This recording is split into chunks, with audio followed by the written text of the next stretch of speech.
Meus prezados queridos irmãos, nesse momento eu quero cumprimentar a todos com a graça e a paz do nosso Senhor e Salvador Jesus Cristo. Eu dou graças ao Senhor por mais uma oportunidade que Ele me concede de poder voltar a comunicar com cada um dos meus amados e queridos irmãos, os meus distintos alunos, para postar o comentário de mais uma das nossas lições da CPAD. Hoje nós temos a lição de número 12, de 22 de dezembro de 2024. Estamos aí na penúltima lição desse último trimestre do ano de 2024 e das lições da CPAD. Hoje nós temos aí como título da lição a promessa de vida abundante. Louvado seja o nome do Senhor. Aqui nós temos uma promessa maravilhosa da parte do nosso Senhor Jesus Cristo sobre a vida abundante. E louvo a Deus por essa oportunidade que Ele nos concede de podermos meditar em torno desse tema tão importante. O nosso texto áudio eu vou estar apenas lendo nesse momento, pois ele vai reaparecer na leitura bíblica em classe. Nos diz assim o texto áureo: Eu sou a porta, se alguém entrar por mim, salvar-se-á, e entrará e sairá e achará pastagens. O ladrão vem, senão a roubar, a matar e a destruir. Eu vim para que tenham vida e a tenham com abundância. João, capítulo 10, verso 9 e o verso de número 10. A verdade prática da nossa revista nos apresenta o seguinte: o Senhor Jesus tem uma promessa de vida abundante para quem se relaciona com Ele de maneira plena. É muito interessante porque sabemos que a bênção de Deus, ela de uma forma geral, a Bíblia diz que Deus faz o sol raiar tanto para o ímpio quanto para o justo, manda a chuva da mesma forma. Porém, é necessário que nós entendamos que uma vida com Deus, uma vida voltada para Deus, aqueles que procuram buscar a Deus e deixar que o Senhor seja o centro, o condutor da sua vida, eles naturalmente desfrutarão de uma forma significativa das bênçãos de Deus. Ou seja, o homem, ao pecar contra Deus, ele morreu espiritualmente falando, e as consequências do pecado atingiu o homem em todas as suas partes, no seu espírito, na sua alma e no seu corpo. Quando o homem ele reconhece-se pecador e ele é encontrado por Cristo, as bênçãos de Deus são manifestas no seu espírito, na sua alma e também no seu corpo. Isso não quer dizer que aqueles que foram achados por Cristo, aqueles que foram alcançados por Deus, não quer dizer que eles não passem por dificuldades espirituais, de alma, na carne. Passa por dificuldades sim, porém estas pessoas elas têm a certeza de que mesmo diante das dificuldades, que o Senhor está com eles. Essas pessoas elas têm dentro de si um poder que faz com que elas abundem tanto no seu espírito quanto na sua alma e no seu corpo físico. E as bênçãos decorrentes de uma vida com Deus não se limitam apenas a esse conforto interior que faz com que nós tenhamos segurança de vida eterna, mas também a vida de Deus, quando ela é manifesta na nossa vida, todo o nosso ser desfruta de bênçãos que muitos daqueles, ou que aqueles que não têm uma vida com Deus, não experimentam. Porque, de fato, Deus, em Cristo Jesus, ele é a própria vida, e ele diz que veio para que nós tenhamos vida e vida com abundância. Então aqueles que recebem Cristo na sua vida, eles desfrutam da vida abundante que há em Cristo. Daí a bênção de Deus alcançar essa pessoa em todos os sentidos da sua vida. Ele pode enfrentar e enfrenta dificuldades, sim, mas aqueles que servem a Deus, eles são mais do que vencedores em Cristo Jesus. A bênção no seu espírito, a bênção na sua alma e também a bênção no seu corpo e em toda a sua casa, quando o homem se dispõe a ele e a sua casa servir ao Senhor. Isso é algo palpável na vida daqueles que têm uma experiência com Deus. Aquela pessoa que serve a Deus, ela sabe muito bem o quanto ela é abençoada em todos os aspectos da sua vida. Não querendo dizer com isso que ela não passa por dificuldade. Mas de fato nós temos uma promessa que atinge não só o nosso homem interior, mas também o nosso homem exterior.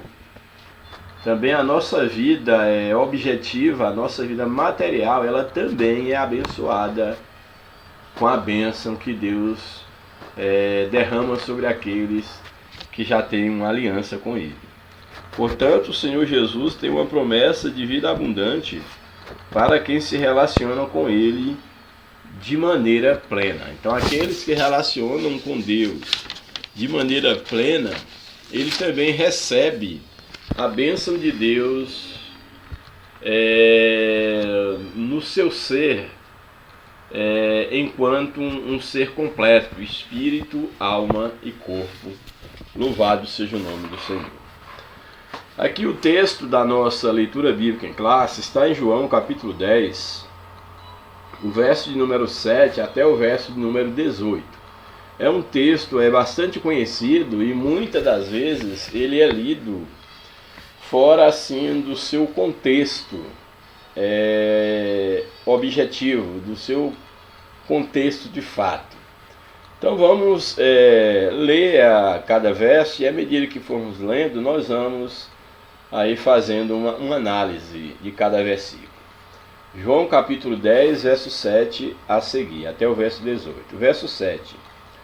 Tornou, pois, Jesus a dizer-lhes, isso aos seus seguidores, aos seus discípulos: em verdade vos digo que eu sou a porta das ovelhas. Aqui Jesus, ele está trazendo a metáfora de um aprisco, ali onde as ovelhas elas eram guardadas, eram recolhidas depois de pastarem, e dentro de uma cultura onde o cuidado com os rebanhos, e aqui especificamente de ovelhas, fazia parte daquela cultura. Tinha ali pastores que pastoreavam as suas ovelhas no campo. E aqui Jesus, ele pega esse cenário do seu tempo, da sua cultura, e ele vai exatamente trazer para si essa função que o aprisco tinha, e a porta pela qual as ovelhas entravam para aquele aprisco, aquele lugar onde elas ficavam ali protegidas. E é interessante porque ele se apresenta como sendo a porta das ovelhas. Segundo alguns estudiosos, havia então aquele aprisco, aquele lugar onde as ovelhas ficavam guardadas. Alguns apriscos eram feitos de pedras e tinham uma entrada que era a porta das ovelhas. E o pastor, ou aquele que cuidava da ovelha, ele ficava à porta do aprisco.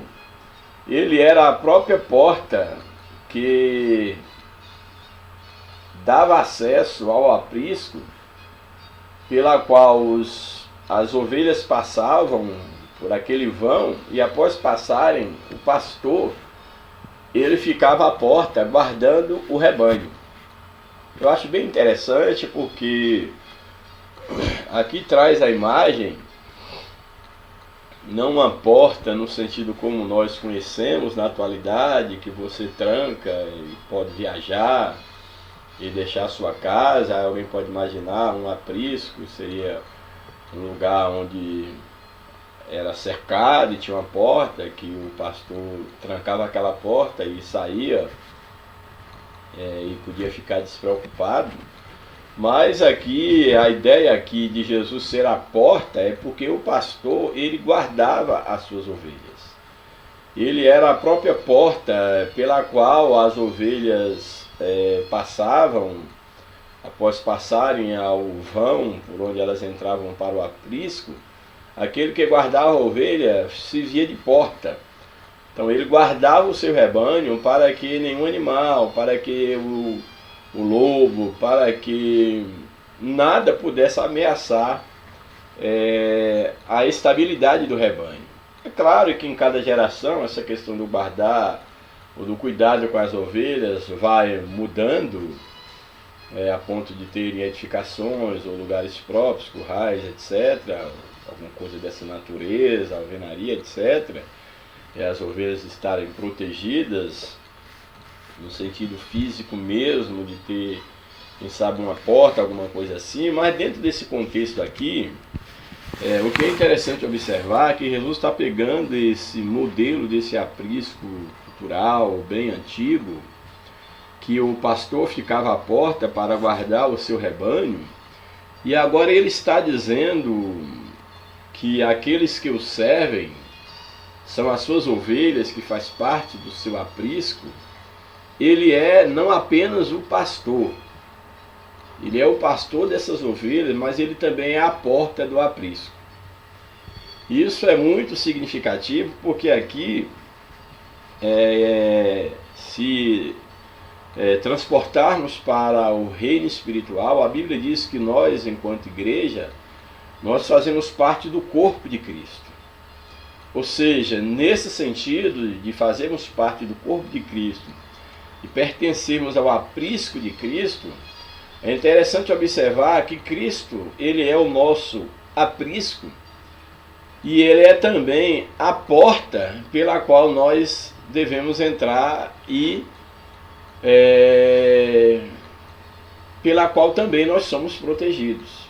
Então Jesus, ele é o dono do rebanho, ele é o próprio aprisco no qual nós estamos escondidos, e ele também é a própria porta que nos protege contra os ataques dos inimigos, ou do inimigo maior das nossas almas, e de todos os inimigos do povo de Deus. Então aqui Jesus começa o seu ensinamento exatamente com essa linguagem figurada de um rebanho, de um aprisco, de um pastor, de uma porta, que vai aí desenvolver no decorrer aqui desse contexto. Então tornou, pois, Jesus a dizer-lhes: em verdade vos digo que eu sou a porta das ovelhas. Aí na sequência, e Jesus ele está aqui trazendo o ensinamento, exatamente falando, combatendo todos aqueles falsos pastores, falsos mestres, falsos líderes que vieram antes dele enganando o povo. Inclusive aqui para muitos religiosos da época, muitos que se escondiam atrás da religião com a aparência de santidade, de piedade, mas que na verdade não passavam de lobos devoradores. E aqui Jesus ele vai exatamente dizer que ele é a porta das ovelhas. E aí ele vai fazer uma menção a todos aqueles que vieram antes dele, as gerações passadas, que de uma certa forma destruíram ou se beneficiaram do rebanho de Deus. Isso já desde quando Deus ele criou o homem distancia-se de Deus, ele chama um povo para ser a nação eleita, o povo de Israel. Israel ela sofreu na mão de falsos profetas, falsos pastores, que destruíam, danificavam o rebanho de Deus. E agora Deus em Cristo veio formar um único rebanho, veio resgatar o seu povo, tanto judeus quanto gentios, para que fizessem parte de um só rebanho, e que tivesse um só pastor, e ele era o próprio pastor desse rebanho. Ele era o próprio aprisco, o lugar onde as ovelhas ficavam, como também ele era a porta das ovelhas. É bem interessante. E aí o verso 8, ele diz o seguinte: todos quanto vieram antes de mim são ladrões. Aqueles que vieram dominando, exercendo, ou dizendo ser pastores do rebanho, Jesus coloca aqui que eles eram ladrões e salteadores. Vieram para roubar, para tomar de assalto as ovelhas de Deus. Mas ele diz o seguinte: mas as ovelhas não os ouviram. Então, mesmo diante da possibilidade de muitos terem entrado ou tentado apossar do rebanho de Cristo, e aqui nós já podemos falar especificamente do povo de Deus, e mais em especial aqui a igreja de Cristo mesmo, que o próprio Cristo estava estabelecendo, ele diz que todos aqueles que vieram antes dele eram ladrões e salteadores, mas as ovelhas não os ouviram. E aí o verso 9, ele retoma a ideia de quando ele diz que ele é a porta das ovelhas. No verso 9 agora ele traz mais detalhes. Ele diz o seguinte: eu sou a porta. E agora daqui para frente já ganha uma conotação bem mais específica e bem mais espiritual, podemos dizer assim, porque mostra de fato qual é a função de Jesus enquanto a porta e enquanto pastor das ovelhas de Deus. O verso 9 diz o seguinte: eu sou a porta, se alguém entrar por mim, que sou a porta, salvar-se-á, e entrará e sairá e achará pastagem. A princípio, quando se observa esse texto, é possível que as pessoas tenham um entendimento não tão preciso do texto, porque Jesus ele diz: eu sou a porta, se alguém entrar por mim, salvar-se-á, entrará e sairá e achará pastagem. Em primeiro momento, nós temos que entender o texto quando Jesus se coloca como a porta das ovelhas, do aprisco.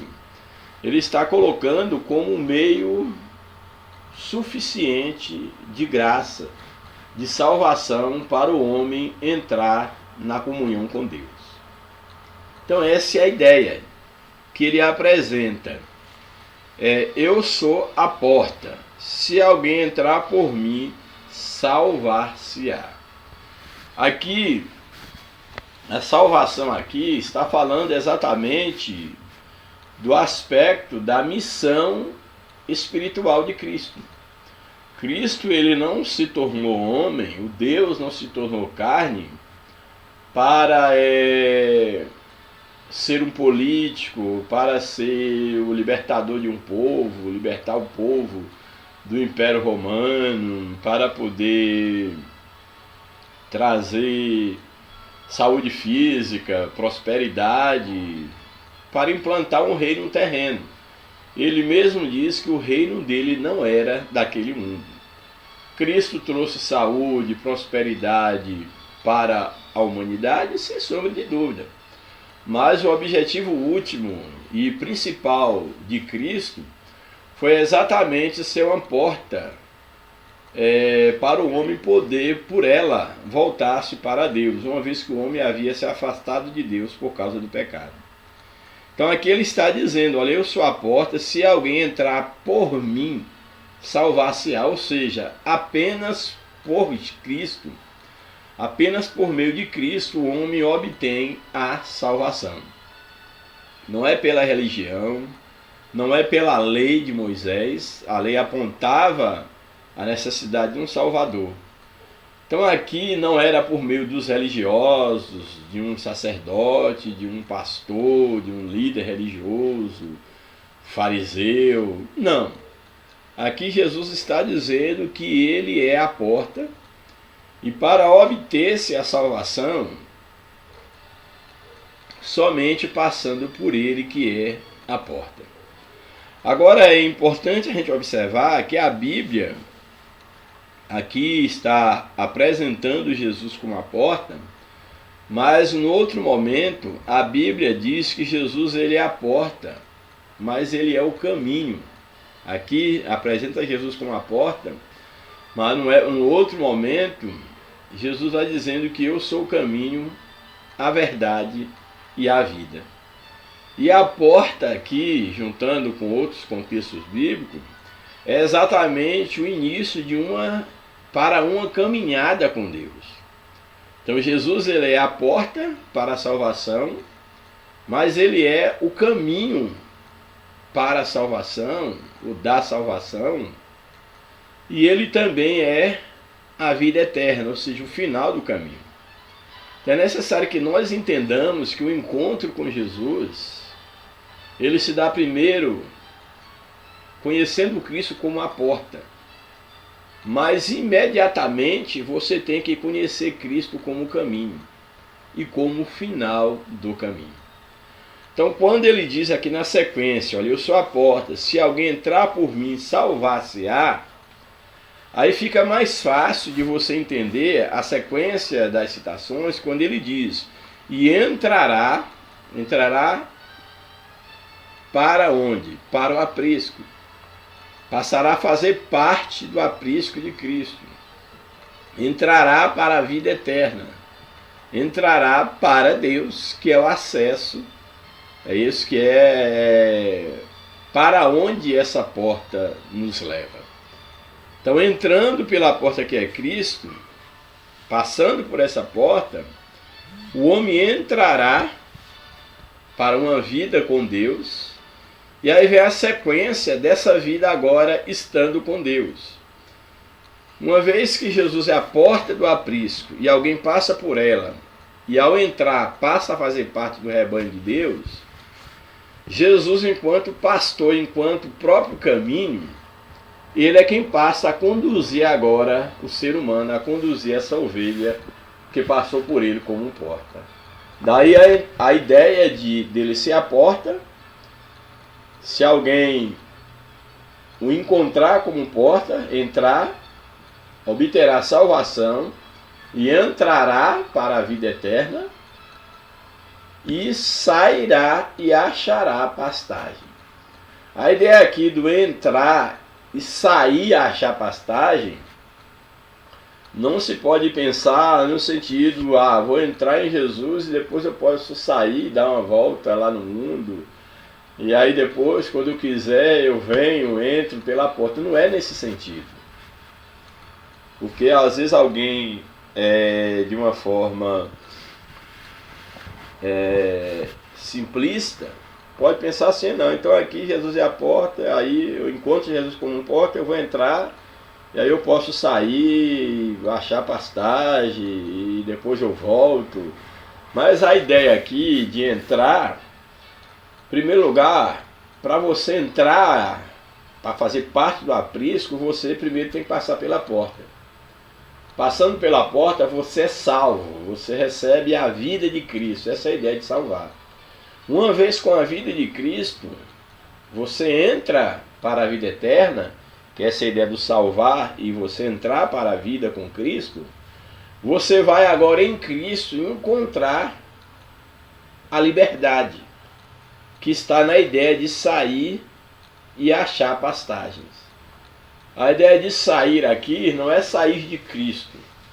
Aqui dá a ideia de você estar na companhia de Cristo agora enquanto pastor. Ou seja, você irá exatamente onde o pastor for.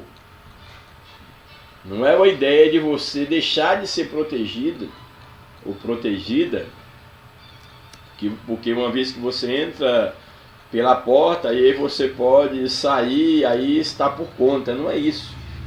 Toda a liberdade cristã, ao passar pela porta e ser salvo, o ato de entrar, sair, achar pastagem, tudo isso diz respeito à liberdade de estar sendo conduzido agora por Cristo. É no próprio Cristo que nós acharemos as pastagens. A ideia do sair e achar pastagem é no sentido de que agora nós pertencemos a um pastor, nós pertencemos a um aprisco,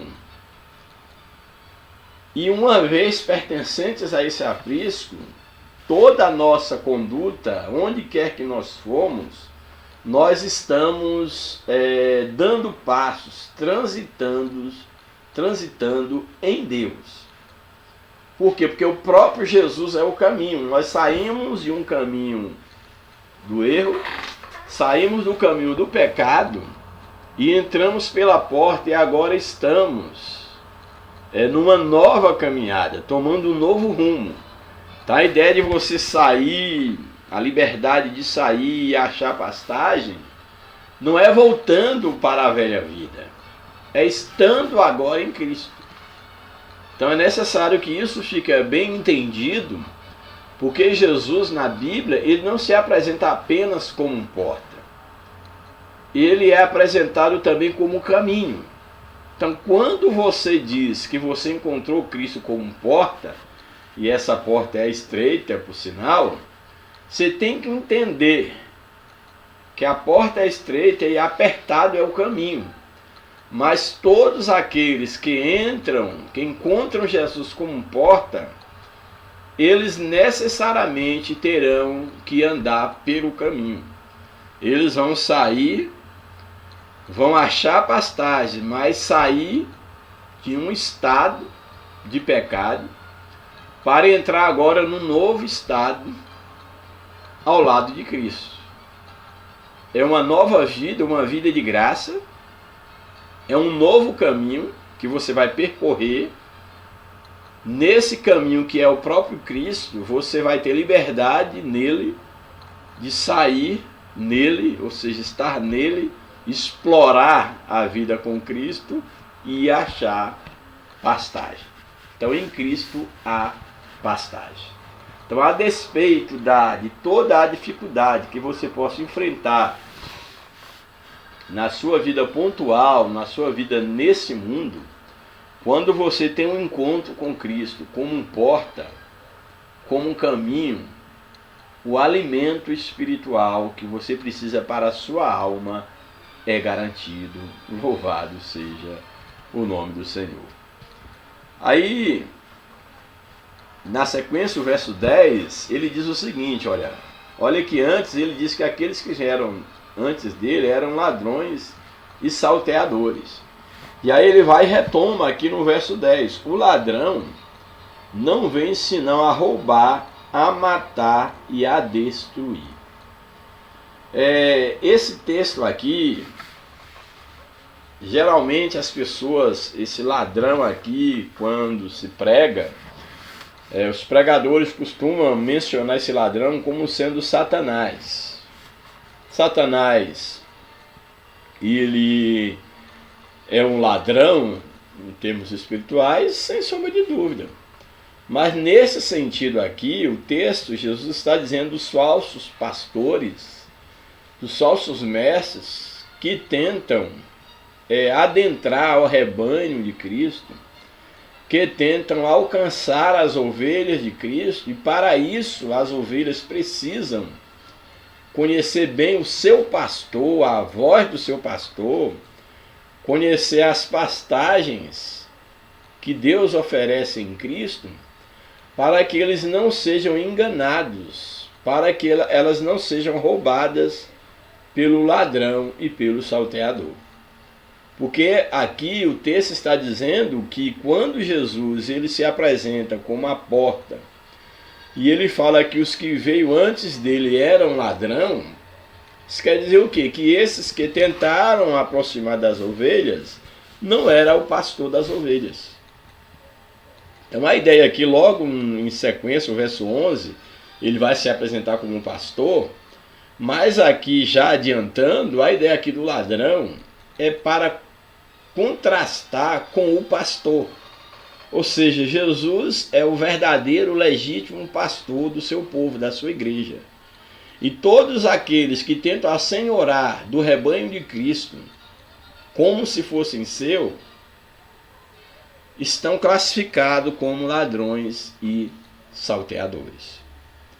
Então todos aqueles antes da vinda de Cristo e depois de Cristo que tentaram ou tentarem assenhorar do rebanho de Deus, como se fossem donos da igreja, como se fossem donos do rebanho, infelizmente há muitos que agem assim, a Bíblia os classifica como ladrão, como salteador, como maligno, e aconselha que as suas ovelhas não devem ouvir a voz desses pastores que não passam de ladrões e salteadores.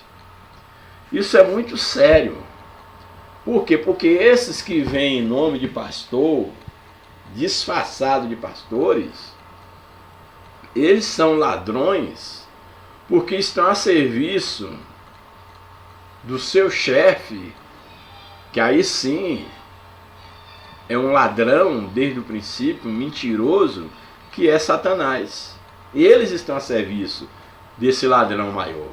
Mas dentro do contexto aqui, o que Jesus está dizendo é contra os falsos pastores, contra os falsos profetas, os falsos mestres que vinham, que tentavam adentrar o rebanho, e ele já enfrentava esses inimigos no seu tempo, que eram exatamente pessoas que tentavam desviar o homem da fé por intermédio da religião, por intermédio de ensinamentos falsos, e inclusive eram inimigos de Jesus. Jesus tinha dois grupos, especificamente, mais falando, não apenas esses, mas havia dois grupos que davam muito trabalho para Jesus, que era a seita dos fariseus e dos saduceus, que tentavam a todo custo afastarem as pessoas do Evangelho. Jesus disse que todos aqueles que tentavam entrar, atacar as ovelhas, eram exatamente ladrões e salteadores. Então ele vai descrever que a característica do ladrão, já que ele é o pastor, e ele levanta pastores para o seu rebanho, mas esses pastores têm que ter consciência que o rebanho não é deles, o rebanho é de Cristo, porque se eles não terem essa consciência, eles não passam de ladrões e salteadores. Então é isso que Jesus está contrastando. Esse falso pastor, que é um ladrão, salteador, e o verdadeiro pastor, que é ele mesmo. E ele pode levantar e levanta pastores que reconheçam que eles são ovelhas acima de tudo. Eles são ovelhas e eles pertencem a um sumo pastor, que é o pastor dos pastores, que é Jesus Cristo, o dono do rebanho. Então ele vai dizer, olha, o ladrão, aquele que não é pastor, não vence não, ou seja, a missão dele é roubar, é matar e destruir a ovelha. Mas eu vim para que tenham vida e a tenham com abundância. O diabo veio para matar, roubar e destruir, sim, e todos aqueles que tentaram roubar, que tentaram afastar o homem de Deus em nome da religião e que tentam fazer até a atualidade. São ladrões, salteadores, vêm para matar, para roubar e destruir o rebanho. Mas ele diz, mas eu vim para que vocês tenham vida e vida com abundância. Aí o verso 11 ele vai se declarar, eu sou o bom pastor.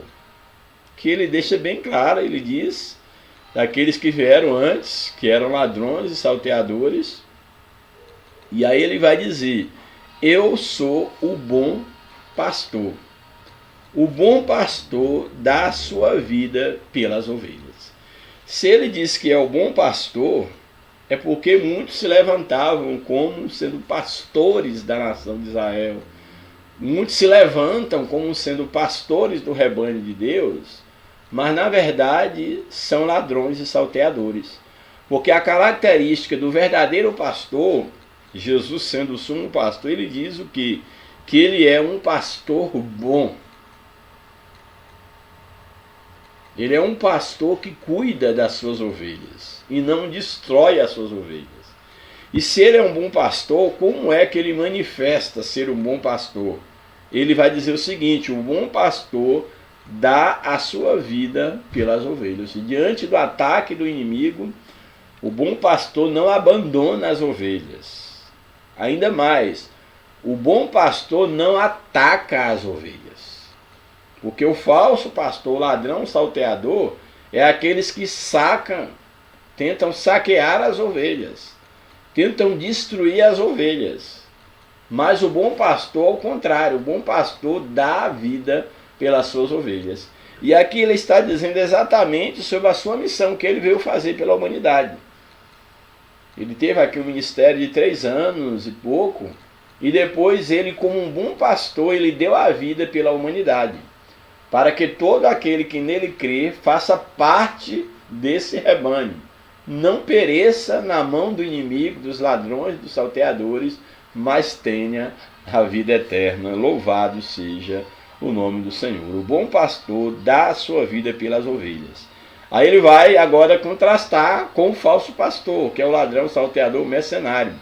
Mas o mercenário, verso 12, que não é pastor, que é um falso, é um inimigo, é um ladrão, um salteador, mas o mercenário que não é pastor, de quem não são as ovelhas, vê vir o lobo e deixa as ovelhas, abandona as ovelhas e foge.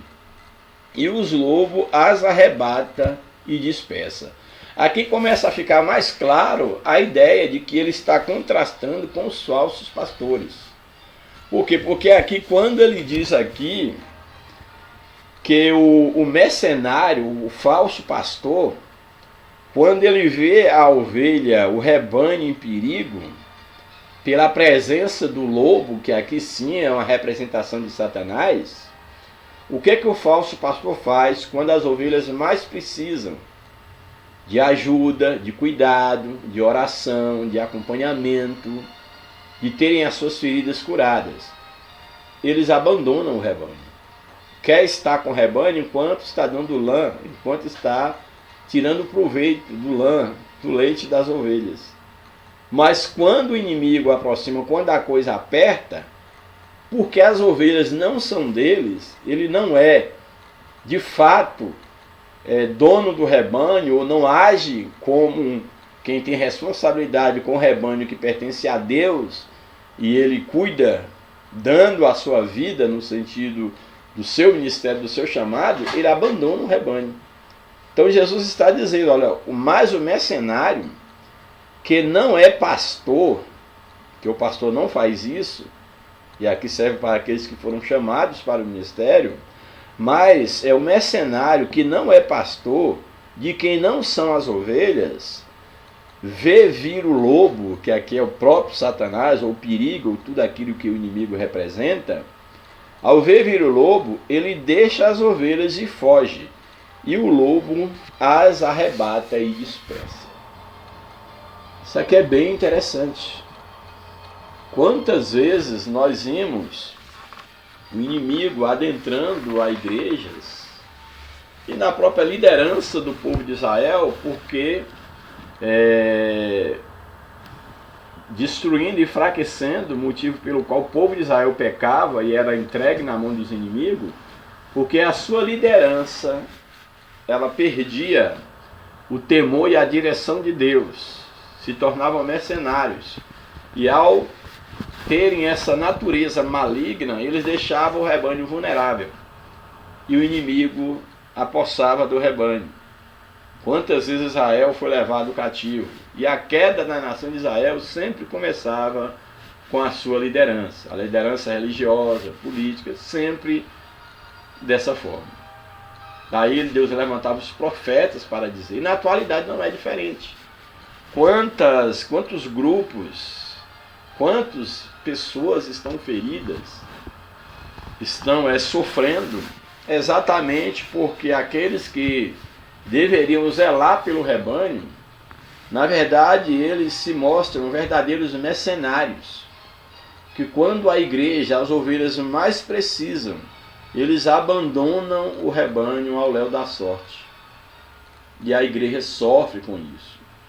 Portanto, você que exerce uma liderança sobre o rebanho, tenha muito cuidado. Porque o bom pastor dá a vida pelas ovelhas. O verdadeiro pastor que está diante de Deus, ele sabe que as ovelhas têm dono e que ele tem um sumo pastor ao qual ele há de dar conta. E ele dá a vida, ele se sacrifica. A Bíblia diz que os pastores foram dados à igreja. Deus deu à igreja pastores, mestres. Deus deu à igreja. A igreja não foi dada a você, você foi dada à igreja para cuidar do rebanho de Deus.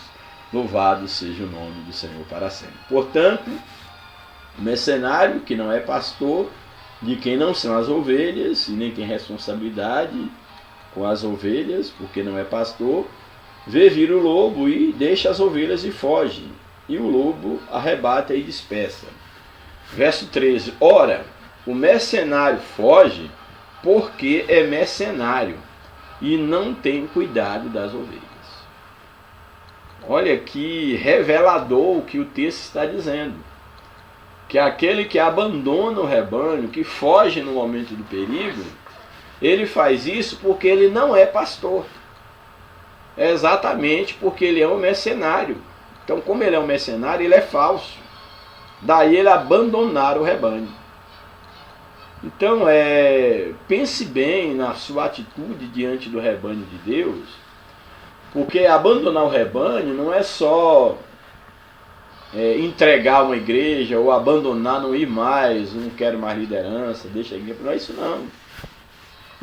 Quando alguém faz isso é menos mal, entrega logo, não quero mais, vai cuidar de sua vida, vai ser um político, alguma coisa, é menos pior.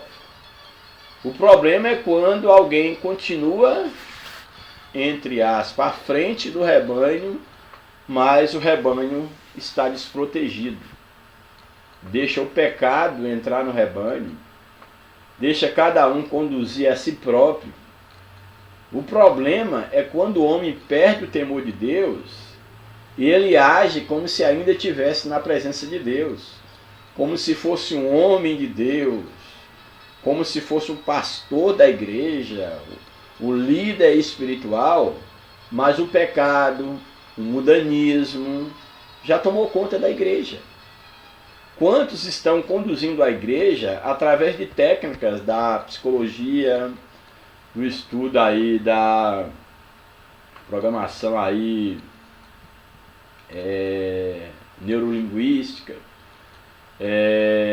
estão usando técnicas aí de coaching e instrumentos outros para poder segurar o povo, servir de entretenimento, trazer atrações para o público, mas que na verdade o rebanho já foi abandonado.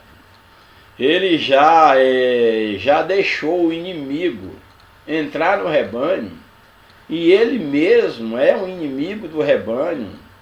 Como aqui o texto coloca, ele é um mercenário, ele é o próprio ladrão, o próprio salteador, e tem distanciado o rebanho da presença de Deus. E a gente percebe com muita tristeza rebanhos inteiros, pessoas sendo feridas, espalhadas, abandonadas, ou por sua vez rebanhos inteiros que são conduzidos pela ideologia do líder, menos pela palavra de Deus. Eu vejo com tristeza, inclusive, pessoas que eu conheço que começaram muito bem, mas não percebe que o poder, a posição, o crescimento, o nome, já os fez deixar de enxergar verdades elementares, valores da humildade, da direção de Deus, da observação da palavra de Deus, da disciplina, do conduzir o rebanho à luz da palavra, e não à luz de programação neurolinguística, não à luz de técnicas da psicanálise, da psiquiatria, não através de autoajuda ou através de lições, programações de coaching, etc.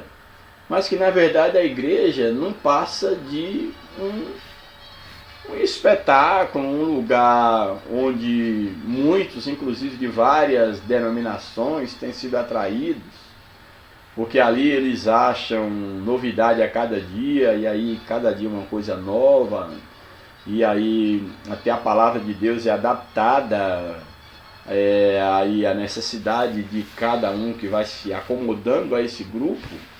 E de repente a simplicidade do Evangelho e a pureza da sã doutrina, ela passa a ser negociada. O Evangelho da cruz, o Evangelho do arrependimento, do negar-se a si mesmo, tomar a cruz e seguir, esse é o Evangelho de Cristo. Ele não pode ser negociado. Se alguém está pregando um Evangelho sem cruz, sem renúncia, esse indivíduo é tudo menos pastor. Ele é um mercenário, é um ladrão, é um salteador. E você que é ovelha, você tem que saber conhecer a voz de Deus. Jesus diz aqui que as suas ovelhas conhecem a sua voz. É necessário que cada um de nós conheçamos a Deus, leiamos a palavra de Deus, busquemos o conhecimento de Deus, busquemos uma igreja que esteja próximo da palavra e não perto da minha casa, para que eu seja conduzido por um pastor segundo o coração de Deus e não por um mercenário. A Bíblia diz que é melhor o fim das coisas do que o começo. Não adianta você começar bem e terminar mal. Seja como ovelha, seja como pastor, como líder. Você não pode se enganar, não, eu já sou líder, sou experiente, e aí você facilitar a sua vida de consagração a Deus, de oração, de leitura, de dependência, de ouvir o outro, de ser aconselhável, ser uma pessoa aconselhável, ser uma pessoa ensinável, porque o orgulho pode tomar conta do seu coração.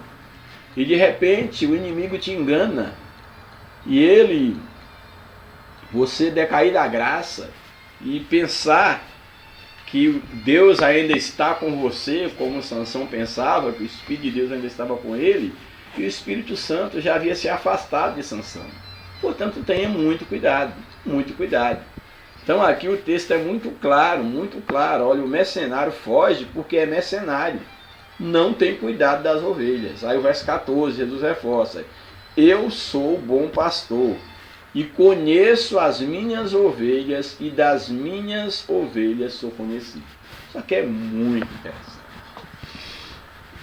Porque Jesus, como um verdadeiro e único pastor, sumo pastor, ele diz que conhece quem são as suas ovelhas. E as suas ovelhas o conhecem. Ou seja, fazer parte de uma grande denominação, fazer parte da religião evangélica, católica, seja lá o que for, isso não te garante. Isso não te dá garantia que você faz parte do rebanho de Cristo. Porque aqui o próprio texto está dizendo que Jesus, sumo pastor, ele conhece quem são as suas ovelhas. E ser ovelha de Cristo não é necessariamente pertencer a uma religião. A religião é necessidade humana, sim, mas não vamos confundir discípulo de Cristo com membro de igreja, com fiéis de igreja. Não podemos confundir isso. A palavra de Deus é bem clara aqui na expressão de Jesus, quando ele diz que ele conhece as suas ovelhas. E ele diz mais ainda: e das minhas ovelhas sou conhecido. Ou seja, Jesus conhece quem são suas ovelhas, e as ovelhas que são verdadeiramente ovelhas de Cristo conhece Jesus, conhece a voz do seu pastor. Então o problema de muitos pode estar num falso pastor, como também pode estar muitos que são falsas ovelhas. Porque Jesus disse que ele, enquanto o pastor legítimo, ele conhece quem são as suas ovelhas. E por sua vez, suas ovelhas o conhecem. Isso quer dizer o quê? Que aqueles que verdadeiramente são ovelhas do aprisco de Cristo não ouvem, não dá ouvido à voz do mercenário, dos falsos pastores, dos ladrões e salteadores. Isso é muito, muito importante. Portanto, conheça as minhas ovelhas e das minhas ovelhas sou conhecido. Verso 15. Assim como o Pai conhece a mim, como o Pai me conhece a mim, também eu conheço o Pai e dou a minha vida pelas ovelhas. Ou seja, Jesus está dizendo, olha, o meu Pai, Deus, ele me conhece, porque eu saí dele. E eu conheço o Pai, porque eu saí dele. E eu vim com a missão de dar a vida pelas minhas ovelhas. Então, o meu Pai me conhece, eu conheço o Pai, e por conhecer o Pai, eu dou a vida pelas minhas ovelhas, porque para isso eu vim. É o que Jesus está dizendo. Louvado seja o nome do Senhor. E aí eu pergunto para você, líder, você conhece Jesus? Você sabe a quem pertence o rebanho sobre o qual você exerce liderança? Responda para Deus essa pergunta. Verso 16, Jesus diz, ainda tenho outras ovelhas que não são desse aprisco. Ou seja, aqui ele está mostrando a universalidade da salvação, que Jesus veio para...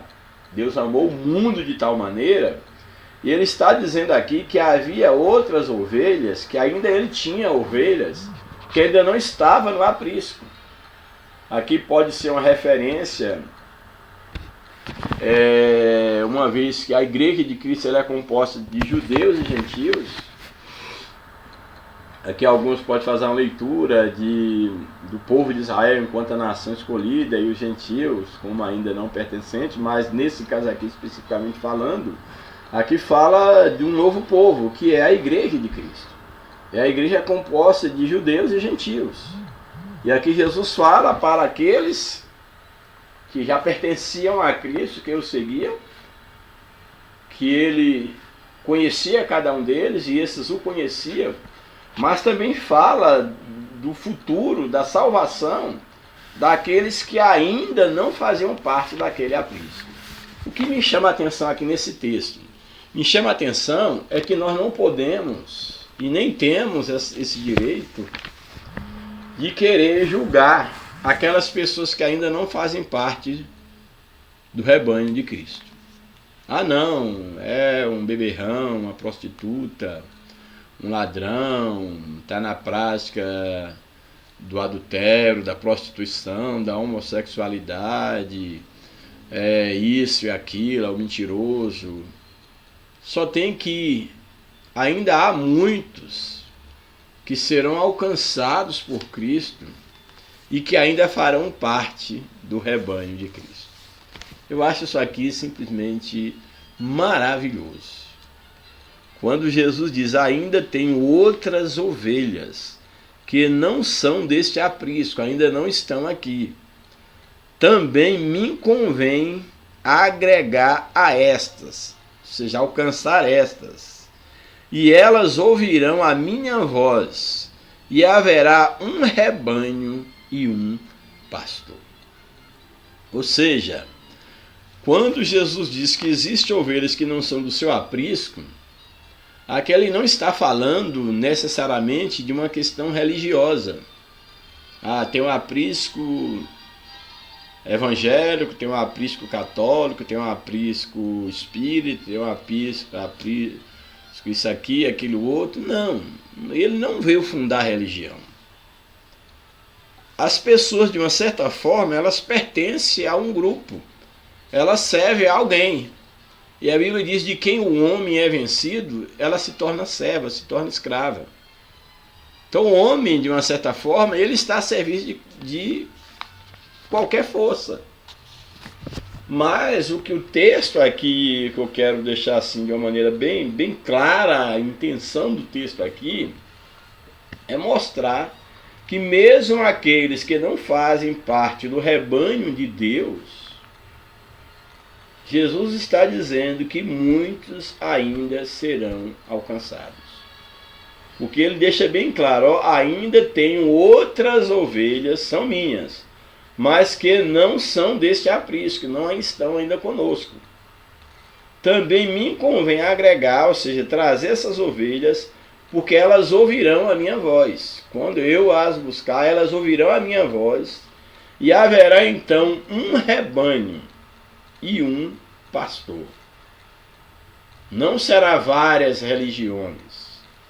Aqui não está tratando de várias religiões, de uma competição entre batista, pentecostal, presbiteriano, budista, católico. Não.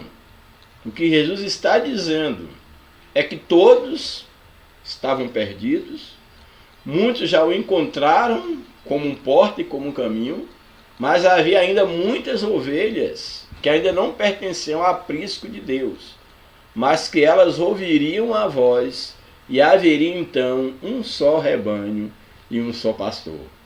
E quem sabe você está faltando ainda nesse aprisco.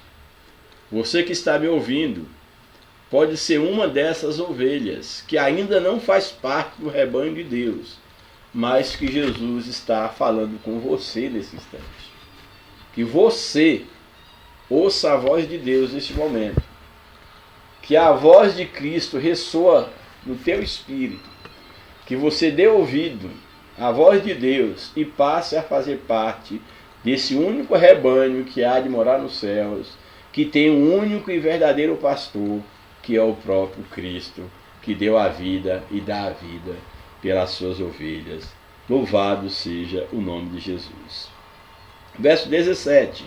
Por isso o Pai me ama, porque dou a minha vida para tornar a tomá-la. Ou seja, eu dou a minha vida para tornar a tomá-la. Ou seja, eu entrego a minha vida por aqueles que estão mortos no pecado, para ressuscitá-los comigo, para tornar a tomá-la. Ou seja, receber em troca as almas daqueles que iriam perecendo. Me entrego minha vida para depois tomá-la. Ou seja, para resgatar aqueles que estavam indo para a perdição. Essa é a ideia do texto. Ninguém me tira de mim, ninguém tira a minha vida, mas eu de mim mesmo a dou. Eu entrego a minha vida pelas ovelhas. Não é que alguém tirou a minha vida, eu me ofereço como um sacrifício. É isso que está dizendo, ninguém tira a minha vida, é eu que a ofereço. Ninguém me tira, eu sei que é mentira, mas de mim mesmo eu a dou. Tenho poder para dar e poder para tornar a tomá-la. Esse mandamento recebi de meu Pai. Ou seja, Cristo pela morte se entregou e pela ressurreição ele tomou a sua vida de volta, Deus em Cristo, e aqueles que morreram com Cristo também ressuscitarão com ele. Louvado seja o nome do Senhor para sempre. Glórias a Deus. Bem, agora vamos para aí apresentar o comentário da lição. Eu vou ler e pontuar algumas coisas se houver necessidade. Comentário e introdução. Nesta lição, estudaremos a promessa da vida abundante prometida pelo Senhor Jesus, conforme João 10. A vida com Cristo se contrasta diretamente com a vida sem Ele.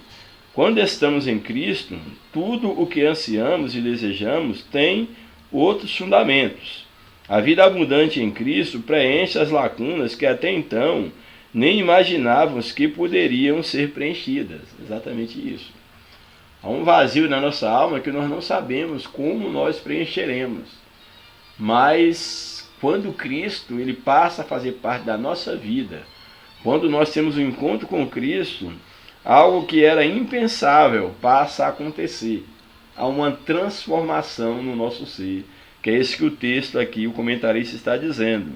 algo que nós não imaginávamos, lacunas passam a ser preenchidas. Por isso, a vida abundante é uma promessa que começa e termina com Jesus. A promessa começa em Jesus e termina em Jesus, que é o fim da nossa caminhada.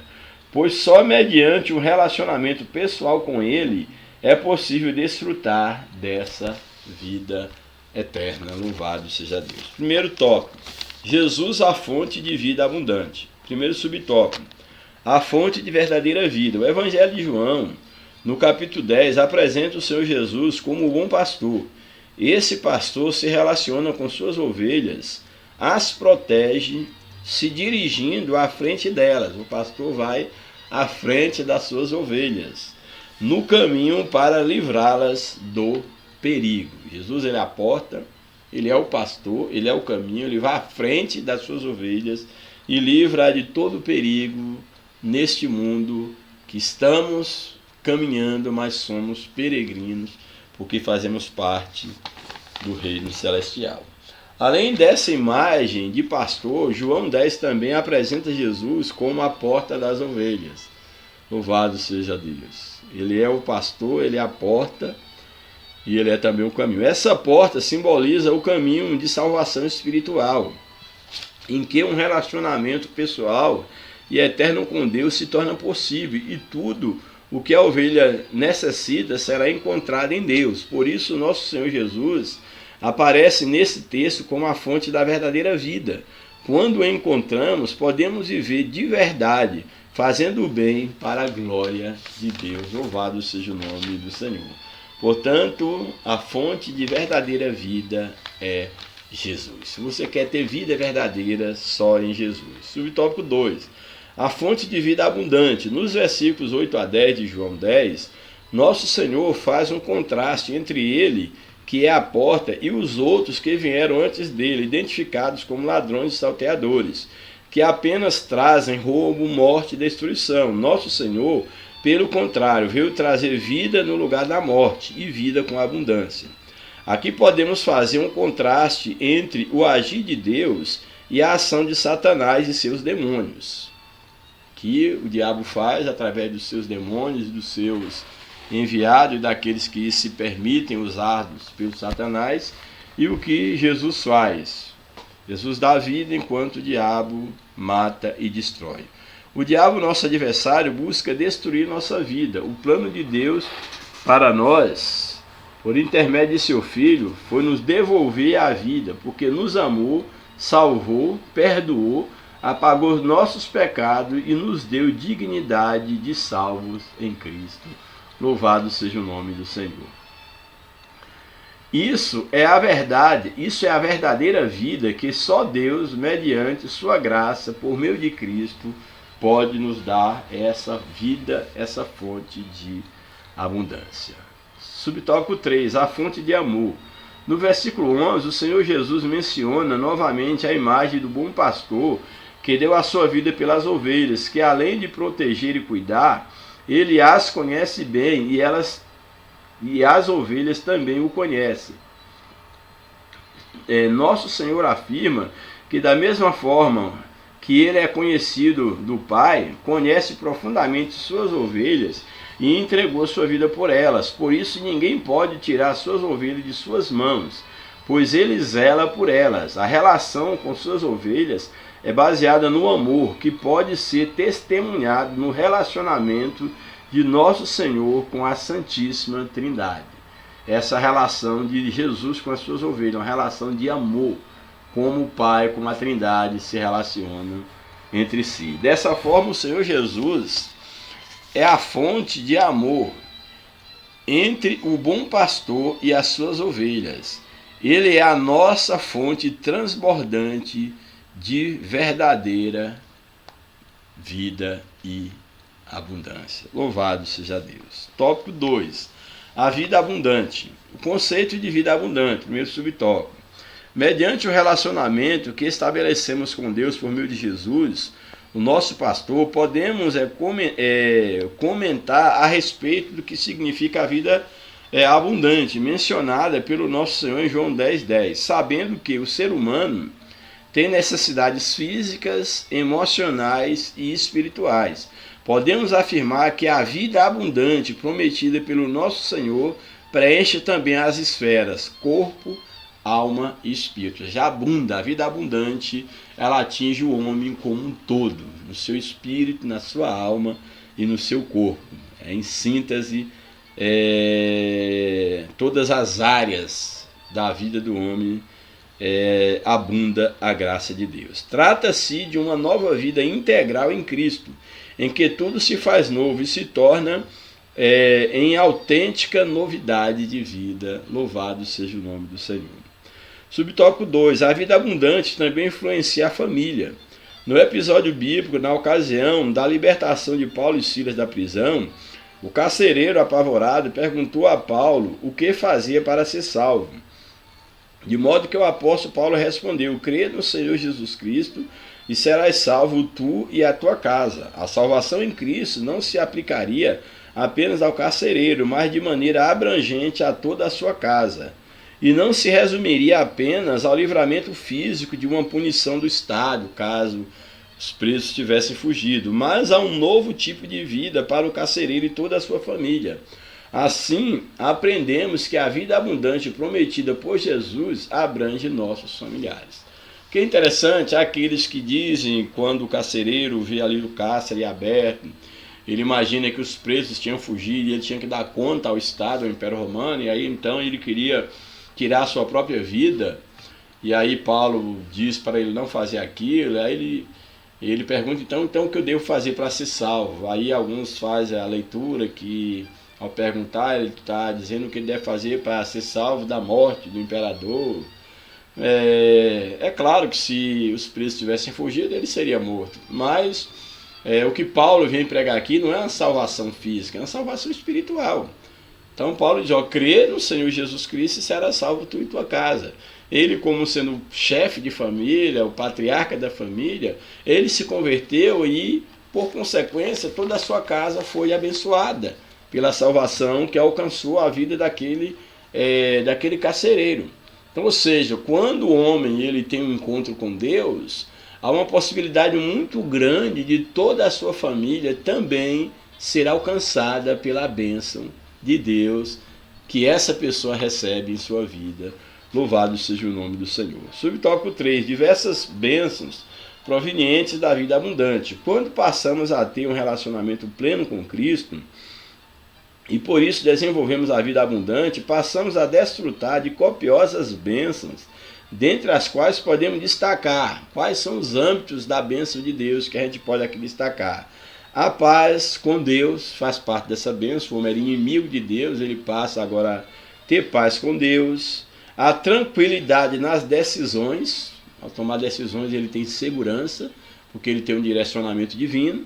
Tranquilidade nas decisões, pois trata-se de uma realidade prometida pelas Escrituras para quem tem uma vida abundante.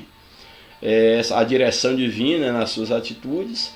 A prática do amor passa a fazer parte da sua identidade, o amor de Cristo derramado em seu coração. Não há como ser cristão e não expressar o amor de Cristo, isso é uma contradição, um paradoxo. A vida em unidade, passamos a viver em unidade, porque pertencemos a uma mesma família, a um mesmo corpo, a um mesmo rebanho. Esse conceito de unidade, nós temos que ter muito cuidado, porque isso tem se perdido com o passar do tempo no meio religioso, mas somos pertencentes a um só corpo, a um só rebanho. Então a vida abundante, a vida com Cristo, ela abrange a unidade, cultivo da esperança. Nós temos uma esperança da vida eterna, a perseverança na paciência, perseverar, paciente, duas coisas que humanamente falando parecem serem difíceis estarem juntos. Alguém permanecer, perseverar, sem perder a paciência, esperar e não perder a paciência, perseverar sendo paciente, e aqui a paciência, é claro, permanecer na fé. Tudo isso são bênçãos de uma vida abundante em Cristo Jesus, que contrasta com a vida vazia e sem sentido de outrora. Jesus dá um novo sentido à nossa existência. Último tópico. O que identifica a vida abundante? Primeiro, a alegria do Senhor. A vida abundante, a alegria do Senhor. A alegria do Senhor é a nossa força. Ninguém pode dizer que tem uma vida abundante se ele não tem alegria. E aqui eu não estou falando de felicidade que está ligado diretamente a algum acontecimento. A felicidade está ligada aos acontecimentos. Se algo acontece como eu imagino, aí eu fico feliz. Se não acontece, eu fico triste. Ou se eu pretendo alcançar algo e eu alcanço, eu fico feliz. Depois acostumo com aquilo ali e a felicidade já não faz mais sentido. Então aqui não estou falando dessa felicidade passageira. Aqui estou falando de alegria. Então o que o texto está colocando aqui é exatamente que o que identifica a vida abundante é a alegria do Senhor. A alegria do Senhor é a nossa força. Alguém que tem a vida eterna, ele tem que ser uma pessoa alegre, que tenha contentamento, tem que ter uma alegria espiritual. É a alegria do Senhor. No Novo Testamento, o apóstolo Paulo escreveu aos Tessalonicenses, exortando: regozijai-vos sempre. Era a exortação de Paulo aos Tessalonicenses: olha, vocês têm motivo para ter um gozo e regozijar. Sempre está com um gozo perpétuo, renovando o gozo. No Antigo Testamento, Neemias disse: alegrai, a alegria do Senhor é a nossa força. Neemias. Ou seja, a alegria do Senhor nos fortalece, vamos enfrentar os inimigos. Logo, a alegria faz parte da identidade de quem se relaciona com Deus e vive uma vida abundante. É uma virtude, a alegria é uma virtude citada pelo apóstolo Paulo em Gálatas. A alegria é uma virtude. A alegria é uma virtude, faz parte do gozo, a alegria faz parte aí do fruto do Espírito na vida do cristão. A alegria, o gozo, faz parte do fruto do Espírito. Em Provérbios, o sábio diz que a alegria é um bom remédio. A alegria é um remédio. Ele traz cura para o nosso corpo, para a nossa alma. Essa virtude mostra que estamos bem, em paz e cheios de vigor. Isso é vida abundante. Também o que identifica uma vida abundante, além da alegria do Senhor: gratidão. Quem tem a vida abundante é uma pessoa grata. Então, gratidão por tudo. A gratidão é uma virtude cristã que revela humildade e, ao mesmo tempo, dependência total de Deus acerca de tudo o que acontece em nossas vidas. Ser grato a Deus por tudo. Temos que aprender a virtude, desenvolver a virtude da gratidão.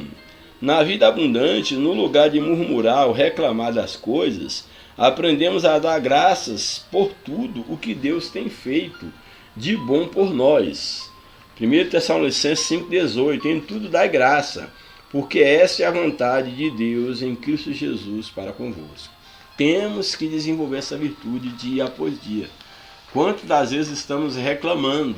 Isso não faz parte de alguém que está abundando em Deus. Você tem que aprender a ser grato a Deus por tudo. Em tudo dai graça.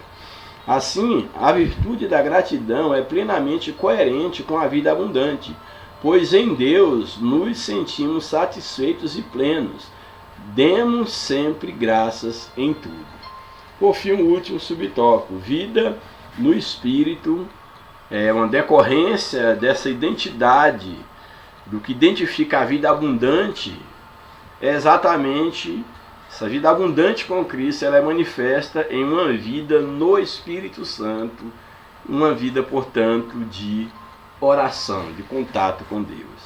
Na vida abundante, o Espírito Santo preenche o crente. A Bíblia diz que para viver no Espírito devemos estar inclinados às coisas do Espírito. Então, é preciso ser cheio do Espírito Santo, andar nele, para termos vida plena. Jamais podemos extinguir o Espírito, como está lá em 1 Tessalonicenses: não extingais o Espírito, a chama do Espírito Santo. Um elemento indispensável para quem vive no Espírito é o cultivo de uma vida de oração. Uma vida de oração é indispensável, é necessária, faz parte de alguém que está abundando no Espírito. Mais uma vez, o apóstolo Paulo nos exorta: orai sem cessar. 1 Tessalonicenses 5,17. Em todo tempo, precisamos reconhecer que a rotina da nossa vida, ou na rotina da nossa vida, devemos ter sempre uma ocasião para orar, quer em casa, quer no trabalho, ao acordar, ao deitar. O apóstolo continua a nos exortar: perseverai em oração. Então, vida no Espírito, vida de oração, faz parte de uma vida abundante. Por fim, a conclusão. O Senhor Jesus é a fonte da vida abundante, pois Ele mesmo nos prometeu. Essa promessa está disponível a cada crente que desenvolve um relacionamento pessoal com nosso Senhor. Nesse relacionamento, a nossa família é abençoada. Podemos desfrutar de copiosas bênçãos, além de andarmos em alegria e gratidão em espírito. A vida abundante em Cristo é a nova vida que Ele prometeu para os que creem nele como Senhor e Salvador. Então, aqueles que tiverem encontro com Cristo como Senhor, Salvador das suas vidas, eles desfrutam da promessa de uma vida abundante. Que Deus nos abençoe, que o Espírito de Deus continue falando profundamente ao teu coração. Desejo a todos aí Feliz Natal, que o Senhor possa estar abençoando, que esse seja um momento de você refletir no presente de Deus dado à humanidade. Comemora-se aí no dia 25 de dezembro, não que Jesus tenha nascido nessa data, é a data mais improvável, mas a despeito de não sabermos a data exata, mas o certo é que Jesus um dia veio para morrer por nós. E o Natal é um momento que nós tiramos para agradecer a Deus por tão grande salvação, porque Cristo nasceu, e esse Cristo que nasceu, ele é o presente de Deus para o homem perdido, para que ele pudesse ter vida abundante, vida eterna.